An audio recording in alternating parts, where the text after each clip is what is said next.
بسم اللہ الرحمن الرحیم. السلام علیکم. آج کل چرچا جو ہے وہ آڈیو لیکس کا ہے.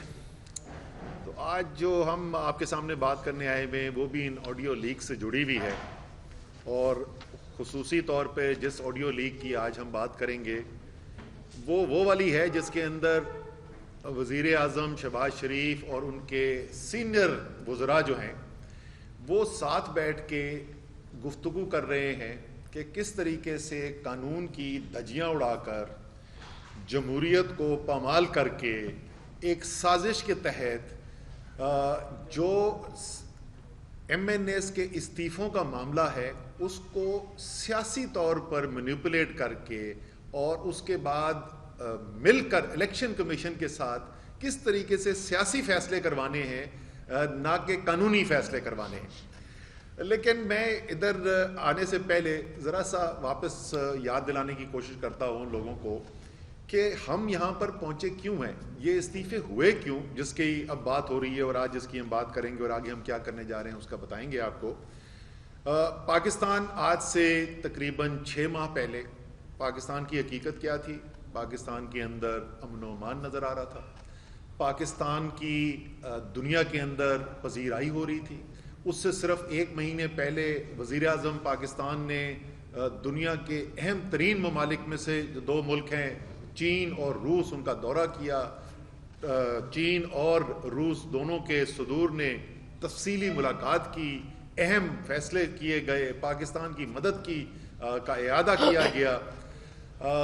معیشت کے اندر پاکستان 15 سال سے زیادہ عرصے کے بعد پہلی دفعہ 2 سال تواتر سے 5.7% اور پھر 6% کی ترقی کی رفتار سے آگے بڑھ رہا تھا. صرف اس سال کے اندر جس وقت کی میں بات کر رہا ہوں یعنی آج سے 6 ماہ پہلے 1 سال کے اندر ہماری برآمدات کے اندر اضافہ اتنا ہو رہا تھا جتنا مسلم لیگ نون اور پیپلز پارٹی کے 10 سال دور حکومت میں نہیں ہوا. پاکستان کی بڑی صنعتیں جو ہیں وہ ڈبل ڈیجٹ یعنی 10% سے زیادہ تیزی سے ترقی کر رہی تھیں. پاکستان کی 5 بڑی فصلیں جو ہوتی ہیں ان میں 4 کے اندر ریکارڈ پیداوار ہو رہی تھی.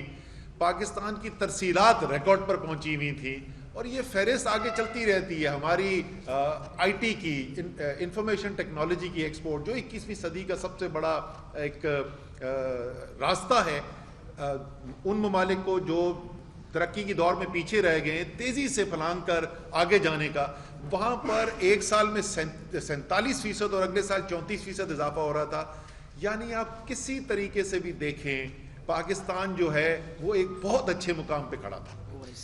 پھر پوری پاکستان کی دنیا میں پذیرائی کی میں نے پہلے بات کی آپ کی. اسلامی دنیا کے اندر یہ کتنے عرصے کے بعد ہوا تھا کہ پاکستان میں تمام اسلامی دنیا کے وزرائے خارجہ آئے ہوئے تھے اور یہاں پاکستان کے ساتھ اظہار یکجہتی بھی ہو رہا تھا, یہاں پر کشمیر کی بات بھی ہو رہی تھی, اور پاکستان کو سراہا جا رہا تھا کہ کس طریقے سے عمران خان کی لیڈرشپ کے اندر جو مقدمہ لڑا گیا ہمارے رسول صلی اللہ علیہ وسلم کی توقیر کو کا دفاع کرنے کے لیے, اور جو ایک دنیا کے اندر اتنی ایک اینٹی مسلم مسلمانوں کے خلاف ایک سازش چل رہی تھی, ہر 2 سال کے بعد کچھ ہوتا تھا اور مسلمانوں کی جیل آزاری کی جاتی تھی, رسول صلی اللہ علیہ وسلم کی شان میں گستاخی کی جاتی تھی, اور ہم یہاں سڑکوں میں مظاہرے کرنے کے علاوہ کچھ نہیں کر سکتے تھے. عمران خان کی لیڈرشپ میں ان کی قیادت کے اندر عالمی لیول پہ یونائٹڈ نیشنز پہ معاملہ اٹھایا گیا, اور یہ بھی اسلامک کانفرنس کے اندر بات کی گئی اور پذیرائی کی گئی کہ کس طریقے سے اب وہ پھر جو یونائٹڈ نیشنز کے اندر ٹیبل کی گئی اسلامی ممالک کی طرف سے اس کو کامیابی حاصل ہوئی, اور اس کامیابی کی بنیاد کے اوپر جو ہے وہ ہر سال ایک دن منایا جائے گا جس میں توہین رسالت کے خلاف جو ہے وہ ساری دنیا جو ہے وہ یکجا ہو کر بات کرے گی. یہ تھا پاکستان جس وقت پاکستان کے اندر ایک سازش کے تحت ایک رجیم چینج آپریشن ہوتا ہے. اس رجیم چینج آپریشن کے اندر جس طریقے سے یہاں بالکل قریب ہی ہے, ہم جہاں بیٹھے ہیں اس سے بہت دور نہیں ہے, جہاں سندھ ہاؤس کے اندر ضمیروں کی منڈی لگائی جاتی ہے, پوری قوم دیکھتی ہے کہ کس طریقے سے حرام کے پیسے کے اوپر عوام کا مینڈیٹ چوری کر کے ضمیروں کی بولی لگا کے لوگوں کا ووٹ خریدا گیا. صرف ہم نہیں، قومی سلامتی کمیٹی ایک دفعہ نہیں 2 مرتبہ کہتی ہے واضح بیرونی مداخلت نظر آئی. یہاں پر زمینوں کی منڈی لگ رہی ہے، باہر سے بیرونی مداخلت ہو رہی ہے، اور نتیجہ اس کا جو نکلا وہ ابھی اس پہ میں آتا ہوں. جب یہ ہوا تو عمران خان نے اپنی پارٹی کے سامنے یہ سوال رکھا کہ کیا اتنی بڑی سازش کے سامنے ہم اس نظام کا حصہ رہنے کے لیے تیار ہیں؟ اس اسمبلی میں، جس اسمبلی کے ذریعے یہ قومی اسمبلی، کیونکہ یہ رجیم چینج آپریشن تو ہوا قومی اسمبلی کے اندر، تو کیا ہم اس قومی اسمبلی کا حصہ ہمیں رہنا چاہیے؟ اور پارٹی میں بڑی، اور 2 دن اس کے اوپر گفتگو ہوئی، تمام لوگوں کو یہ موقع دیا گیا کہ وہ بات کریں، اور اس کے بعد یہ فیصلہ ہوا کہ نہیں، ہمیں استعفیٰ دینا چاہیے. 123 ممبران نے استعفیٰ دیا. اسپیکر نے، اس ایکٹنگ اسپیکر جو اس وقت تھے ڈپٹی اسپیکر قاسم سوری، انہوں نے نوٹیفیکیشن کی اور یہ ختم ہو گیا معاملہ. اب کئی ماہ کے بعد کیا ہوتا ہے کہ ایک سازش کی جاتی ہے، اور ہمیں تو نہیں پتا یہ کہاں ہو رہا ہے. ویسے اس کا بھی جواب کمال ہے کہ حکومت پوچھ بھی نہیں رہی. سوال تو پوچھنا چاہیے کہ ٹیپ کر کون رہا ہے؟ یہ غیر قانونی ہے ساری جو کام کیا جا رہا ہے، یہ کر کون رہا ہے؟ وہ ایک الگ بات ہے، لیکن وہ خود ہی نہیں اپنا پوچھ رہے تو ہم ان کا کیا کہیں. وہاں پر بات ہوتی ہے، پتہ نہیں پی ایم آفس ہے کہاں پہ، لیکن ہمیں یہ پتا ہے کہ اس کے اندر شہباز شریف بیٹھے ہوئے، اس کے اندر رانا ثناء اللہ بیٹھے ہوئے، اس کے اندر ایاز صادق بیٹھے ہوئے ہیں، اس کے اندر اور 2-3 لوگ جو ہیں، خواجہ آصف اس کے اندر بیٹھے ہوئے ہیں. یہ تمام لوگ وہاں پر بیٹھے ہوئے ہیں، اور بات چیت کیا ہو رہی ہے؟ وہ بات یہ کر رہے ہیں، اعظم تارڑ وہاں پہ بیٹھے ہوئے ہیں، اور بات چیت کیا ہو رہی ہے؟ بات چیت یہ ہو رہی ہے کہ کیسے ہم من پسند نام جو ہیں ان کو فائنل کریں. اور انہوں نے کہا جی ہم نے پوری میٹنگ کر لی ہے، نام بنا لیے ہیں، ہم ٹائپ کر کے بھی آپ کو دے دیں گے، اور پوری فہرست ہم نے بنا دی ہے کہ چن کے کس کے استعفے ہم نے قبول کرنے. کوشش کیا کی جا رہی ہے؟ کوشش یہ کی جا رہی ہے کہ قانون کو پسے پشت رکھ کے سیاست کھیلی جائے، قانون توڑ کر سیاست کھیلی جائے، اور تحریک انصاف کے اندر درار ڈالنے کی کوشش کیا جائے. اور کیونکہ 123 الیکشن سے خوف آ رہا ہے، خاص طور پہ 17 جولائی کو پنجاب میں جو ان کو پھینٹا لگا، جو ان کی سوچ سے باہر تھا، جس طریقے سے کراچی میں NA 245 میں ساری PDM مل کے اتنے ووٹ نہیں لے سکی جتنے اکیلے تحریک انصاف نے ووٹ لیا، جس طریقے سے سوات کے اندر سیٹ جو ہماری سیٹ نہیں تھی، تحریک انصاف کی سیٹ نہیں تھی، خالی ہوئی ANP کی سیٹ تھی، سب نے مل کے الیکشن نے جیتا. تو یہ خوف زدہ ہیں، یہ خوف زدہ ہے ان 123 الیکشن کو کرانے سے کہ اس کے بعد تو جو رہی صحیح ان کی ساکھ ویسے بچی ہے کچھ نہیں، لیکن جو صفر ہے وہ منفی نہ ہو جائے. یہ جس طریقے سے الیکشنوں سے بھاگ رہے ہیں، 25 ستمبر کو الیکشن تھا، اس سے بھاگ گئے. انہوں نے کہا کہ جی یہ سیلاب کی وجہ سے الیکشن نہیں کیا جا رہا. وہ اللہ کے بندو، پشاور میں کون سا سیلاب تھا؟ ننکانہ میں کون سا سیلاب تھا؟ فیصل آباد میں کون سا سیلاب تھا؟ کراچی میں کون سا سیلاب تھا؟ کہتے سیلاب کی وجہ سے الیکشن آگے ملتوی کر دیے. اب آج کل، پہلے کراچی کے 2 دن رہ گئے تھے صرف الیکشن میں، انہوں نے کہا جی بارشیں ہو رہی ہیں، اور بارشیں ایسی ہو رہی تھی کہ میں خود کھڑا بس وہ جلسہ کر رہا تھا، کراچی میں بارش ہو رہی تھی اوپر، شاید علی محمد خان بھی وہیں تھا، مراد سعید بھی وہاں تھا، آپ بھی وہاں پہ تھے. اس کے اندر انہوں نے الیکشن پوسٹ پون کر دیا. اب کراچی سے نئی خبریں آ رہی ہیں، وہ پھر یہ کہہ رہے ہیں کہ اگلا جو لوکل گورنمنٹ کا الیکشن ہے، مقامی حکومت کا الیکشن، پھر اس کو ملتوی کیا جائے. اب وہ کہہ رہے ہیں پولیس والوں کی کمی ہو گئی ہے. او بھائی، پولیس والوں کی تو تمہیں کمی ہونی ہے. جس طریقے سے تم جعلی پرچے کاٹ رہے ہو عمران خان کے اوپر، تحریک انصاف کے لیڈرز کے اوپر، ورکر کے اوپر، پولیس تو تمہارے پاس کام پڑنی ہے. وہ کل میں یہی کہہ رہا تھا کہ ابھی بس ایک ہی چیز بچی ہے کہ عمران خان پہ اگلا پرچہ جو انہوں نے بھینس چوری کا کاٹ دینا ہے، کیونکہ باقی تو بے وقوفی کی کوئی چیز انہوں نے نہیں چھوڑی. تو یہ اچھا، پھر ہماری نہیں، اس کی آڈیو کلیئر نہیں آتی، وہ اس کے کیمرہ پہ بالکل کلیئر نہیں آتی. اچھا، وہ میں بتا دوں گا کیا کہا ہے. سو یہ بیک گراؤنڈ ہے جس کی تناظر میں یہ آڈیو لیک آئی. اب ہم نے ان کی یہ جو اب واضح ثبوت ہمارے سامنے آ گئے ہیں کہ یہ قانونی راستہ نہیں اختیار کیا گیا، یہ سیاسی سازش کے تحت یہ کام کروایا جا رہا ہے. اور اس لیے ہم نے یہ فیصلہ کیا ہے، یہ میرے ساتھ تمام میرے ساتھی جو بیٹھے ہیں، یہ ہمارے آنریبل ممبرز آف پارلیمنٹ، ہماری نظر میں ایکس ممبرز آف پارلیمنٹ بیٹھے ہوئے ہیں میری طرح, اور ہم لوگ اس کے بعد جائیں گے. یہ لوگ اور کورٹ میں, اسلام آباد ہائی کورٹ کے اندر پٹیشن فائل کی جا رہی ہے کہ یہ جو سیاست پہ مبنی فیصلہ ہے, یہ قانون کی خلاف ورزی کر کے جو فیصلہ کیا گیا ہے, اس کو کالعدم قرار دیا جائے اور تمام 123 استعفوں کو ایک طریقے سے ٹریٹ کیا جائے. جو پروسیجر ان لوگ کے لیے استعمال ہوا ہے وہی میرے لیے استعمال ہوا ہے. میرا وہ کہتے ہیں استعفیٰ ٹھیک نہیں ہے, ان کا کہتے ہیں ٹھیک ہے. سو یہ ظاہر ہے بالکل واضح طور پہ, قانونی طور پہ بھی یہ غلط بات ہے. اسی لیے ہم نے قانون کا راستہ لینے کا فیصلہ کیا ہے, اور انشاءاللہ تعالیٰ اس کے بعد جا کر یہ جمع کرا دی جائے گی ہماری پٹیشن جو ہے ہائی کورٹ کے اندر, اور اس کے بعد ہماری امید ہے کہ ہائی کورٹ اس کے اوپر جلد فیصلہ کر لے گا. بالکل کلیئر نہیں آتی. احسن اقبال بھی تھا کہہ رہی جی, احسن اقبال صاحب میرے پلاننگ منسٹر کاؤنٹر پارٹ بھی وہاں پہ موجود تھے.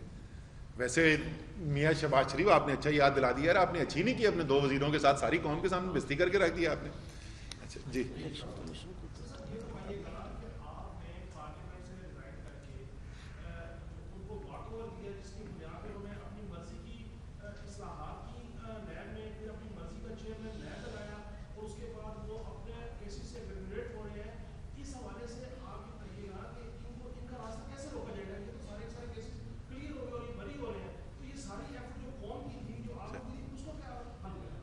اچھا پہلی بات تو یہ کہ دیکھیں وہاں پر فیصلے ہوتے ہیں عددی اکثریت سے. وہاں پہ جو میجورٹی ہے, جو اکثریت ہے, اس کی ووٹ کی بنیاد کے اوپر فیصلہ کیا جاتا ہے. اگر آپ کو یاد ہو, ان لوگوں نے ہماری قانون سازی کی مخالفت کرتے تھے, بشمول وہ قانون سازی جو ہم کر رہے تھے فیٹف سے پاکستان کو گرے لسٹ سے نکالنے کے لیے اور بلیک لسٹ میں جانے کے سے بچنے کے لیے, اس کی بھی انہوں نے مخالفت کی, اور اس کے لیے جوائنٹ سیشن آف پارلیمنٹ تک ہمیں جانا پڑا. تو اس وقت جو صورتحال ہے میرے بھائی, اس وقت ان کی اکثریت ہوتی اسمبلی کے اندر, اگر ہم اسمبلی میں موجود بھی ہوتے تو ہاں تقریر کم سے کم علی محمد خان بڑی دھواندار تقریر بڑی اچھی کرتا, شیرین مزاری سارے اپنے لیگل ٹیکنیکل انٹرنیشنل اسٹڈی کر کے وہ پوائنٹس کر دیتی ٹیبل. لیکن ہونا اینڈ میں وہی تھا جس کے پاس اکثریت کے ووٹ ہیں, اور ووٹ اس وقت ان کے پاس ہیں. تو سوائے اس سارے کام کو, ابھی قوم کو نظر تو آ رہا ہے نا کہ یہ ہو کیا رہا ہے, یہ رجیم چینج ہوئی کیا ہے, یہ اربوں کی چوری بچانے کے لیے یہ سارا کام کیا گیا تھا. اربوں نہیں, سوری میں معذرت کرتا ہوں, سینکڑوں اربوں کی چوری بچانے کے لیے یہ جو سارا کام کیا گیا تھا, وہ قوم کو نظر آ رہا ہے. اگر ہم بھی اس کا حصہ بن جاتے, اگر ہم بھی اس قانون سازی کے اندر ووٹ ڈالتے, ہم تو ان کو سوائے لیجٹمیسی دینے کے لیے کچھ بھی نہ کرتے. اچھا ایک چیز میں پہلے ذرا سا رہ گیا تھا کہ کردار, آپ اس کے اندر دیکھیں کہ گفتگو ہو رہی ہے اور فرمائش آ رہی ہے سیاسی پارٹی سے, اور الیکشن کمیشن اس فرمائش کے اوپر کیسے عمل کرتا ہے. تو پہلے ایک نہیں, آپ کو متعدد بار ہم مثالیں دے کے بتا چکے ہیں کہ کس طریقے سے الیکشن کمیشن جو ہے وہ ایک پی ڈی ایم کی حلیف جماعت بن چکا ہے, وہ اب ایک ریاستی ادارہ نہیں ہے. اور یہ آڈیو لیکس آنے کے بعد, اور جیسے آپ نے دیکھا جو خواہش کا اظہار اندر کیا جاتا ہے کمروں میں وزیر اور وزیر اعظم بیٹھ کے, وہی منوان جو ہے وہ الیکشن کمیشن جا کے اس کے اوپر عمل درآمد کر دیتا ہے.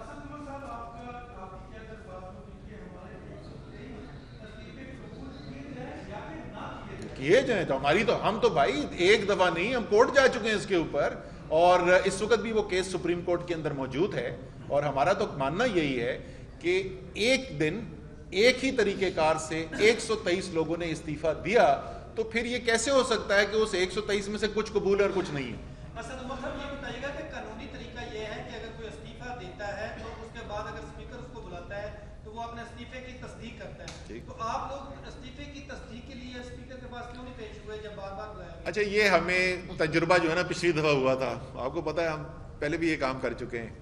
تو اس دفعہ یہ فیصلہ کیا گیا کہ اس بات سے بچنے کے لیے کہ جی وہ تو ہمیں کیا پتا کہ یہ آپ نے کیا ہے, یہ ریکارڈ کا حصہ ہے, آپ بھی جا کے بھی دیکھ لیں. شاہ محمود قریشی کھڑے ہوئے, ہمارے ڈیپٹی پارلیمنٹری لیڈر, انہوں نے کہا کہ ہم نے بحیثیت جماعت اجتماعی طور پر یہ فیصلہ کیا ہے کہ ہم نے استعفیٰ دینا ہے.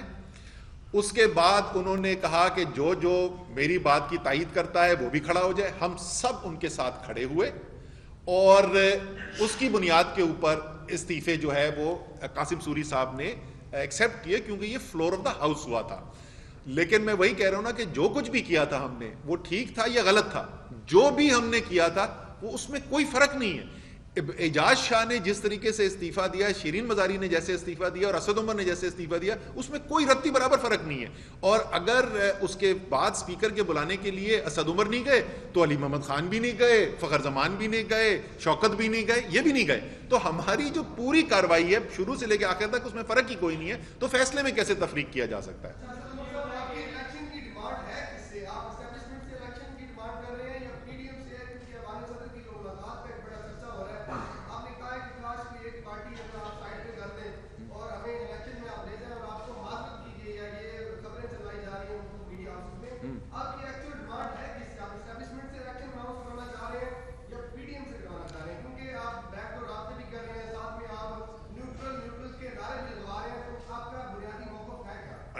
اچھی سیاسی تقریر تھی, پوٹینشیل ہے ماشاءاللہ آپ نے. اچھا تو دیکھیں خبریں تو فرمائشی لگائی جاتی ہیں, یہ بدقسمتی ہے ہماری, حقیقت ہے ہماری میڈیا کی کہ فرمائشی خبر چلتی ہے یہاں پہ. تو وہ خبریں جو چل رہی ہیں اس کے اوپر تو میں کامنٹ نہیں کروں گا. دیکھیں فیصلہ آخر میں کرنا ہے پارلیمان کے اندر سے ہونا ہے, الیکٹڈ اس کے گورنمنٹ نے کرنا ہے یہ فیصلہ.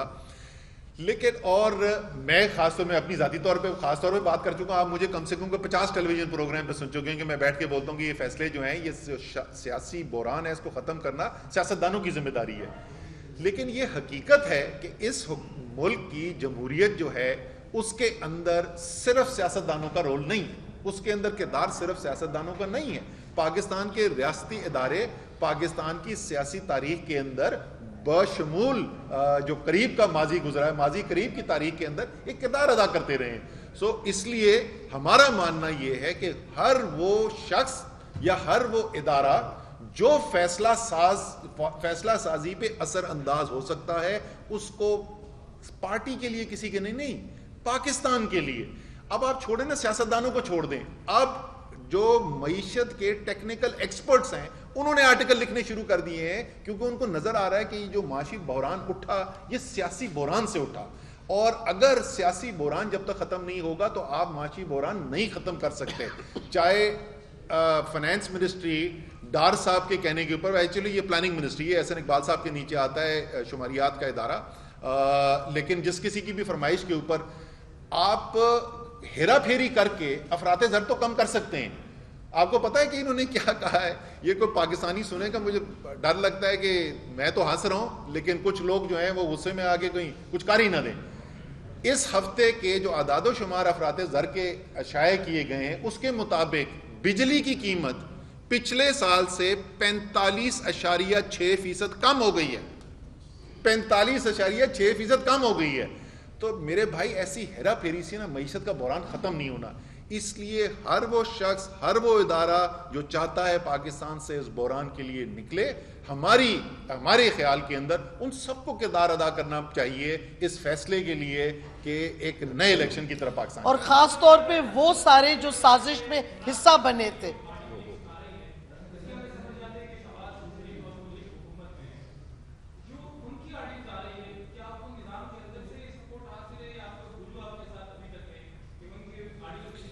نہیں دیکھیں یہ تو میں پہلے بول چکا ہوں کہ یہ جو آڈیو ریلیز ہو رہی ہیں اس کے اندر اس سے قطع نظر کہ میرا تو سیاسی فائدہ ہے, ان کی حقیقت سامنے نظر آ رہی ہے. ہمیں تو یہ نظر آ رہا ہے کہ جو باہر کھڑے ہو کے کہتے ہیں کہ صحت کا نظام جو ہے وہ صحت کارڈ جو ہے وہ تو ہم ہی نے بنایا تھا, وہ بند کمرے میں کہتے ہیں کہ صحت کارڈ بند کر دو کیونکہ اس سے عمران خان پاپولر ہوتا ہے.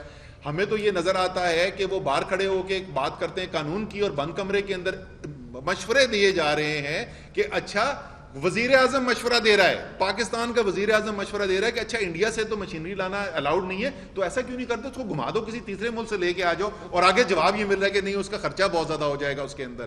تو ہمیں تو یہ بہت ساری حقیقتیں اندر سے نظر آ رہی ہیں نا. لیکن میرے بھائی میں پھر بھی کہتا ہوں کہ یہ بہت بڑا ایک سوال ہے, اور شاید سپریم کورٹ کو اس کی تحقیقات کے لیے کوئی سوموٹو ایکشن لینا چاہیے کہ یہ درست نہیں ہے کہ پاکستان کے ہائیسٹ لیول کے اوپر ڈسکشن جو ہیں اس طریقے سے باہر آئیں. باقی یہ نہیں مجھے پتا لیک کون کر رہا ہے, ظاہر ہے ہمارا تو کوئی سسٹم کے اوپر کوئی نہیں ہے, لیکن ابھی تک ہمیں یہ نظر آیا ہے کہ جو لیکس ان کی ہوئی ہیں ان سے ان کے سیاسی بیانیے کو بے تحاشا نقصان ہوا ہے، اور ابھی تک ہماری لیگ جو ہوئی ہے اسے تو صرف یہ پتا ہے کہ سائفر جو ہے وہ حقیقت ہے، اور عمران خان بند کمرے میں بھی وہی بولتا ہے جو بات پبلک کے سامنے کرتا ہے۔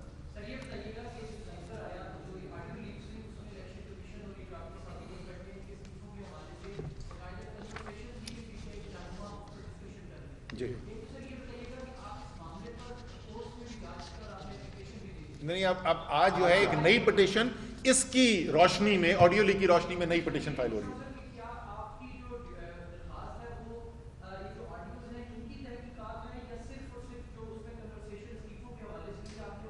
نہیں، اس فیصلے سے ہماری پٹیشن جو ہے وہ اس فیصلے سے متعلق ہے۔ ہمارے خیال کے اندر یہ فیصلہ جو ہے، جس کو قانون میں انگریزی میں میلافائڈی کہتے ہیں، یہ ایک غیر قانونی فیصلہ ہے، یہ سیاسی سازش ہے، یہ قانون کے مطابق نہیں ہے، اس لیے اس کو رکوانے کے لیے یہ اس پٹیشن۔ میں آپ ایک چیز دیکھیں نا حسن بھائی، آپ کی اجازت سے، کہ یہ فیصلہ کل اختیار اس میں اسپیکر آفس ہوتا ہے، ٹھیک ہے جی۔ ہم اگر حکومت میں ہوں، ہم اسپیکر کو ڈائریکشن نہیں دے سکتے، وہ اگر ہیں وہ نہیں دے سکتے۔ یہاں ڈسکشن کیا ہو رہی ہے؟ اسپیکر جو ہے اس کو ایک طرح سے ڈائریکشن کون دے رہا ہے؟ آپ کے ایاز صادق صاحب اسپیکر صاحب کہتے ہیں کہ ہم شارٹ لسٹ کر کے، یعنی کہ جن کی استعفے منظور کرنے، ٹائپ کر کے آپ کو دے دیں گے۔ رانا ثناء اللہ صاحب کو کہہ رہے ہیں آپ لندن سے اپروول لے لیں۔ شہباز شریف صاحب کہتے ہیں نہیں، اپروول کیا لینی ہے، جو شاہ محمود قریشی اور 4-5 نکل جائیں، انہوں نے بڑی گرمی لگی ہوئی ہے۔ مطلب یہ ہے کہ اسپیکر آفس کو حکومتی لوگ کہہ رہے ہیں کہ اس کے قبول کرو اور اس کے مت کرو، تو کیا یہ ایک غیر متنازع عمل ہے؟ کیا یہ ایک میرٹ پہ مبنی فیصلہ ہے، یا کسی کو خوش کرنے کے لیے؟ اچھا، آخر میں بھائی فیصلہ کیا ہوا وہ تو بتا دینا علی محمد صاحب، کہ آخر میں فیصلہ کیا ہوتا ہے؟ ایاز صادق صاحب کہتے ہیں ٹھیک ہے سر، پھر رانا صاحب کو اتھارٹی دے دیں ڈیسائیڈ کرنے کی۔ وزیر داخلہ فیصلہ کرے گا کہ کس کا استعفیٰ قبول ہونا ہے، کس کا نہیں ہونا۔ تو آگے سے رانا صاحب کہتے ہیں ڈیسائیڈ کیا، بس جیسے آپ نے ڈیسائیڈ کیا کل وہ ٹھیک ہے۔ یہ ہو رہا ہے قانون کے ساتھ پاکستان کے اندر اس امپورٹڈ حکومت کے نیچے۔ Thank you G.